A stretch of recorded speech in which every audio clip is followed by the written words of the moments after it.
So dating is a very interesting arena because unlike many other arenas, over the years we have become less market, less centralized and more dispersed. So if you think about everything else in life, stock market, financial market, sports market, supermarkets, all of those things, we basically create markets.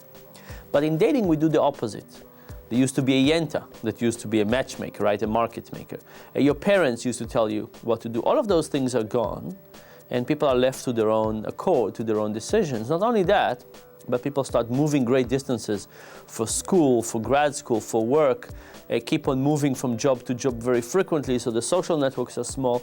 So in fact, it's a market that yearns for some kind of market mechanism, like online dating. So when online dating first came about, I was really delighted with the idea because it was so important, it was so crucial. But then I started going on online dating and checking it out, and I very quickly got really disheartened. Because what online dating sites do is they take people and they break them into attributes, and they try to describe them as if they were digital cameras. So imagine the following exercise.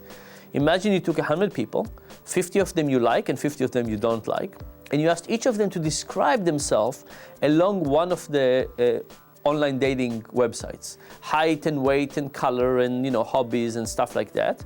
And then you took the list and you reshuffled it, and you had to decide which one of those people you like and which one of these people you don't like. How successful would you think you would be able to tell? And the reality is it's very, very low, your ability. I mean, if you have the names, you can tell, of course, but without that, it's really hard. Now, why? Because it turns out that people are much more like wine. People are much more like experience goods, right? I don't know exactly what makes you so attractive and wonderful human being.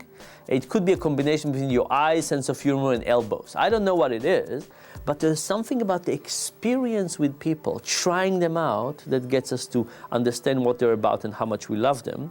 And breaking people in attributes, zoom and speed of camera and size of memory and type of battery, just doesn't help you in any way to understand what the person is about.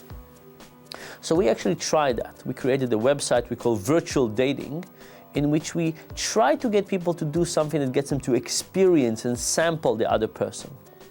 But even think about dating. Think about the regular dating. What is the procedure of dating? Is that you sit in a room with somebody and you exchange information about their height and weight and political opinion and how they rate different attributes? Of course not. It's usually about going together somewhere and trying to experience something together. We go to a gallery and we react to something. We go to a movie, we see how people react. We go to meet other people, we see how you interact. So our logic was that dating might have evolved over the years to be actually a useful mechanism. Let's try to get people to interact together about something else. So in this virtual space, you would figure a shape and a color, and you would wander around, and there will be pictures and art and movies and bands and all kinds of stuff. And as you wandered around, and there was another shape that wandered around, it was close to you, you could start texting to them. And there was something to talk about. There was some shared experience and something you could do together. So we got people to do this virtual dating stuff or to do regular dating stuff. Actually, everybody did both with different people. And then we got them all to meet and we say, what will be the consequence of starting in a virtual date versus in a regular dating place? And what we found was that we doubled the probability of going on a real second date. So this is kind of very sad, but it's very hopeful at the same time. The sad part is that people in the online dating sites basically do stuff that they can do simply. They basically said, what can computers search on? Let's get people to describe themselves on those things that make sense for computers to create database on. And it's easy to do, and we will create that system. That's the sad news, is we try to force people into what computers can easily do. The good news is that even with our impoverished version of virtual reality, we could get substantial improvement over the current system. That once you understand how people actually experience each other, how people actually understand other people, how important our shared experience is, if you start from that perspective, you can very easily create much better mechanisms. And online dating is crucial. It's important, right? In this modern world, it's really, really important, and somebody has to do a good job just to prevent this really awful market.